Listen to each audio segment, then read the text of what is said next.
Hi, today's lesson is about matter and why matter matters. We first off need to go with a quick little definition of what matter is. Matter is anything that has mass or takes up space. So that pretty much means just about everything is matter. If I want to talk about this pen I'm holding, it's matter. It has mass. I could put it on a scale of mass. It takes up space. This air around us, it doesn't seem like it's very massive, but if we were to condense it, squeeze it down, we would definitely see that it does have mass, and we definitely can see that it does take up space. We will see matter throughout this course, and that's what chemistry is. It's the study of matter. One of the things we want to look at is just some things that are going to help us figure out what matter is, and that is qualitative and quantitative data. Okay.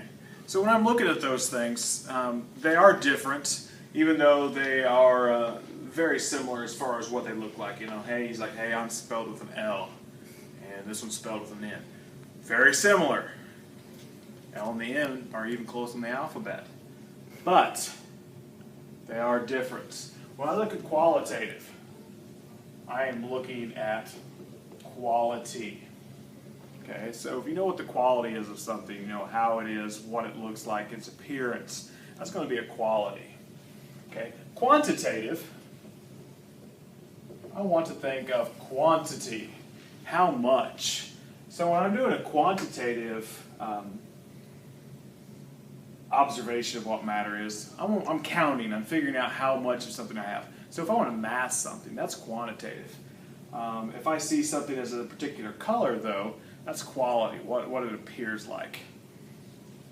Okay, these two things are going to help us out figuring out what we have as far as what I'm getting ready to go with next, which is mixtures.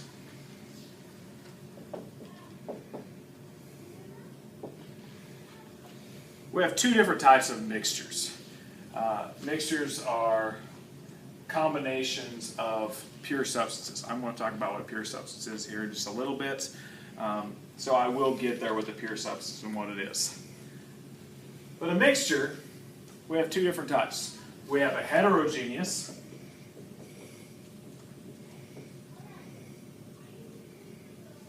and we have homogeneous, or the homogeneous.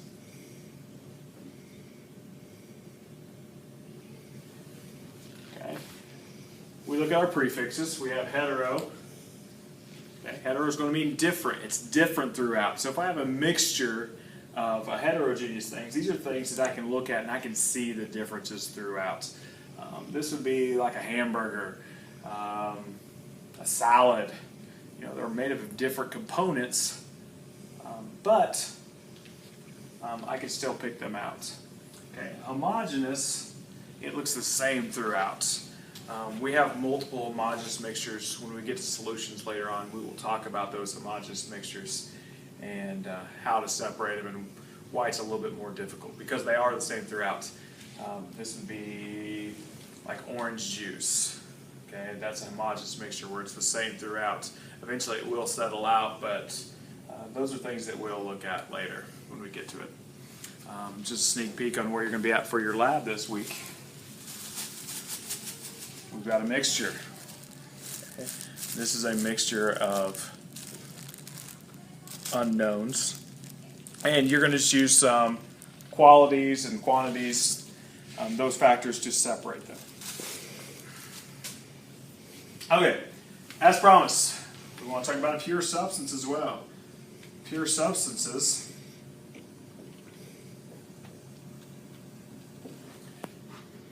are items that have set qualities.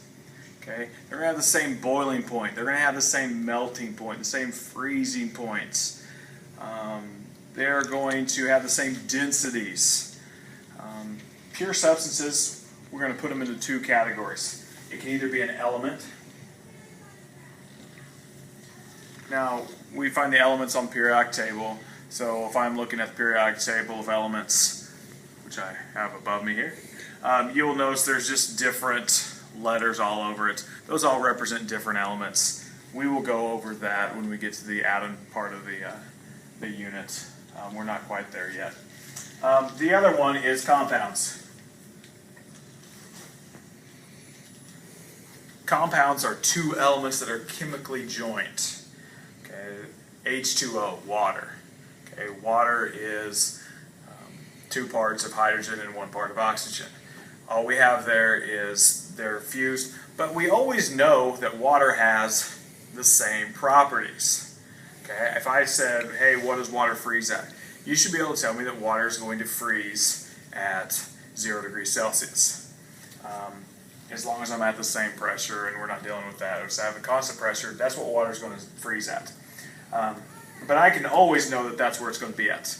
Okay, that's just going to be one of the things about compounds and elements, is that they do have constant qualities. All right, that takes care of us for today. Tomorrow we will have a lab over separations. Have a great evening. All right, as an added bonus, I've decided that I want to show you some matter interacting with other matter. Now I've got my Zach Green. He is mixing this together. Yes, he is wearing safety goggles. He is observing safety practices. Now, what we have here is we have some sulfuric acid, fully concentrated, which means it's some pretty gnarly stuff. And he's got just standard household sugar, sucrose. Now, what I want you to do in your notes is make observations. What can you see?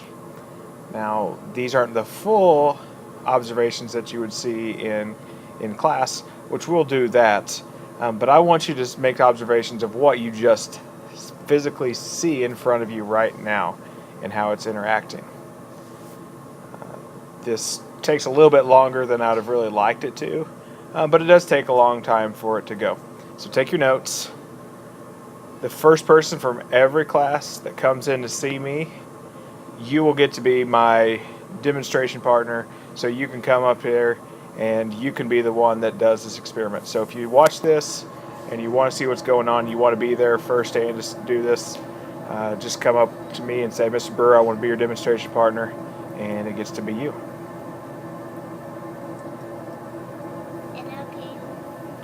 All right, I have my 5-year-old son Jackson watching this experiment with me, so you might get some live reactions of how he feels about this experiment, whether or not he thinks it's cool or whether or not he thinks it's boring. We're just going to listen to him and see what his reactions are to this. Jackson, you want to say hi to everybody? Hi. Now, for those who don't know, Jackson is a 5-year-old kindergartner at Douglas Elementary, at Sill Elementary. He's a pretty cool kid. All right, Jackson, you see it turning black? They can't hear you shake your head. You have to say yes or no. Yes. You do see it turning black? Good. Would color change be a physical property of matter? Yes. Good boy.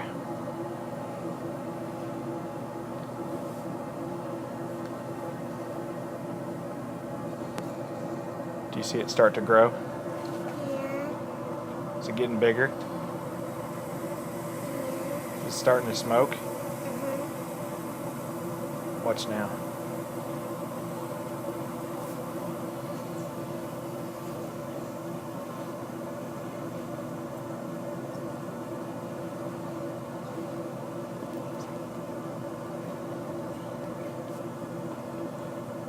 Cool.